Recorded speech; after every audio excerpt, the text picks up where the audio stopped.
That's a bit more like it, isn't it, Liverpool fans? A huge victory against Aston Villa to stop the rot. And sometimes winning is what counts. But I actually think it was a game in which had very, very good individual performances. As a team, as a unit, defensively as well, you looked a lot more solid and stronger. So we'll analyse all of that. If you are a Liverpool fan and you want to see an Arsenal fan, a rival fan's opinions on your games, it's a place for you. Please do hit the like, hit the subscribe. It is all fair around here. And I think where we've got to start, to be honest, is the performance of Szoboszlai. I think this season he's been one of the most consistent midfielders in the Premier League in Europe, but because Liverpool haven't been performing, it's kind of been ignored. I think against Brentford he was absolutely superb, involved in the goal that Salah scored, a beautiful finish by him.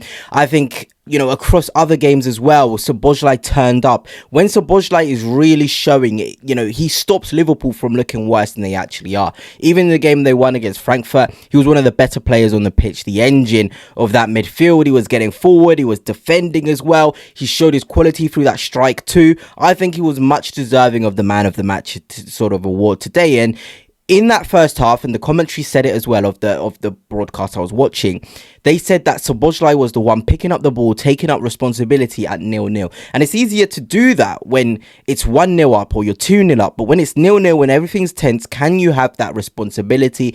Can you take that onus to run the game? And I feel like Szoboszlai certainly is taking up that responsibility to run things for Liverpool. And we can talk about Wirtz, who I think has actually been a lot better than people talk about across his Liverpool career.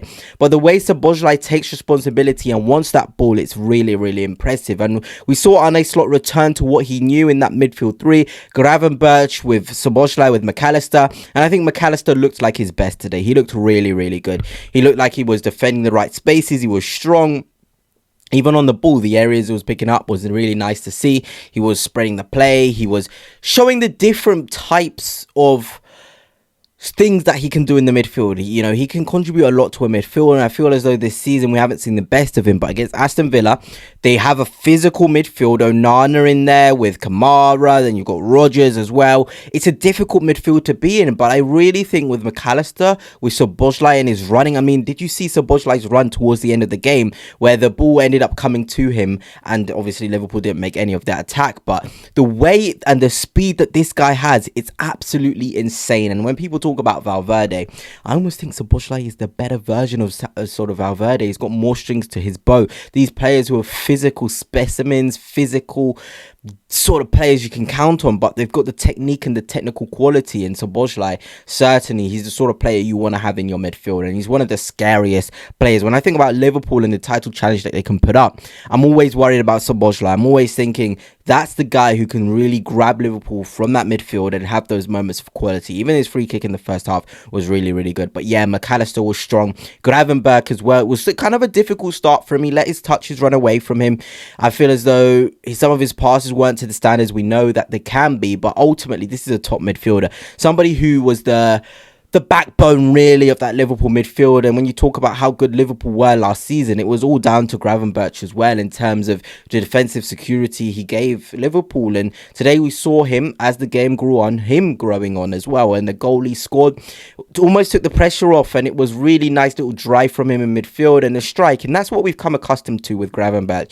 He's a player with so many different strings to his bow, and having those players in there that can turn it on in an attacking sense, turn it on in a defensive sense is very, very important. And I think what's really good about this Liverpool midfield in particular is they can rotate. It can be Szoboszlai sitting next to McAllister and then Gravenberch a bit further forward. It can be McAllister a bit further forward with Szoboszlai and Gravenberch. It can be Szoboszlai and McAllister backwards. You know, look, Liverpool can have this rotational midfield when those three are in there. I feel as though when Wirtz is in there, and massive respect to him, I think he's a really, really good player, you don't have that fluidity and that natural rotations with him in there as you do with these three.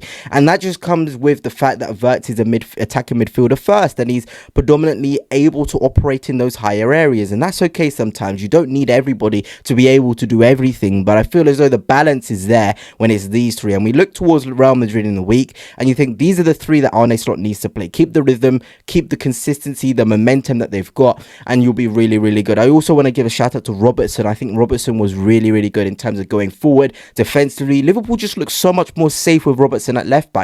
It's just as simple as that. And this is no disrespect once again to Kirkes, because this can happen. You can come to a new team, a different system, a different formula. You're asked to do different things. Also physically, the intensity. levels that Liverpool play at. It's a lot different to Bournemouth, really, in a sense. And I feel like having that old head in Robertson, it just adds that calm nature to things. Even the positions Robertson were picking up, he knew where to be. And it's been quite strange to see Arne Slot not persist with Robertson more.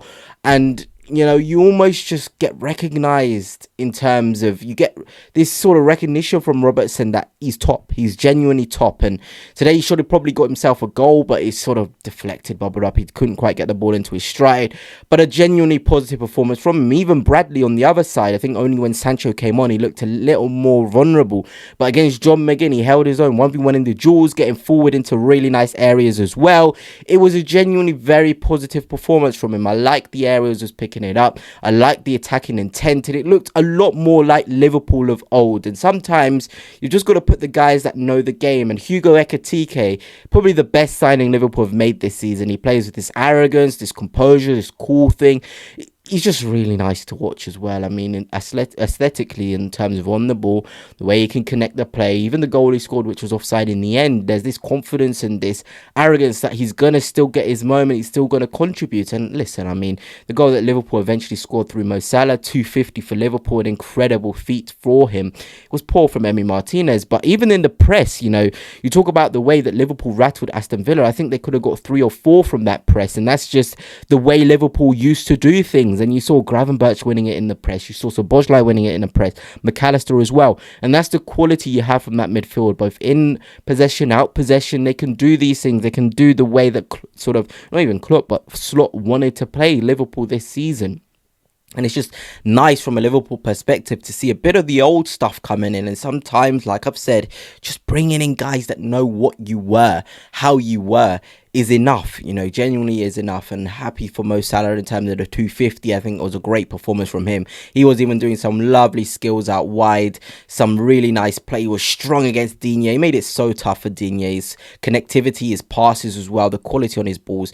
That was a Mo Salah performance, a genuinely very impressive Mo Salah performance. Won't have an easier goal to score, but he contributed so much to the way Liverpool and all of the good stuff that Liverpool did against Aston Villa. And ultimately, that's all you can really ask for from Mo Salah, to have these performances where he's sort of contributing both not just in goals but in terms of overall performance as well. It was really, really good. And of course the defense as well, Van Dijk, Konate, really strong in their duels. They gobbled up pretty much everything in there. And I think Mamardashvili, we can't forget the crucial save he made at the beginning with Matthias Cash. I think he had a really strong game. And you can see, look, when there's confidence flowing through a team, everyone's just going to step up and perform to a good level. And it was one of these games where I don't think there's a single Liverpool player in there that had a poor game. But yeah, it's all about momentum, consistency. Keep it on for Madrid, keep it on for City, and then things can certainly be looking up for Liverpool Football Club.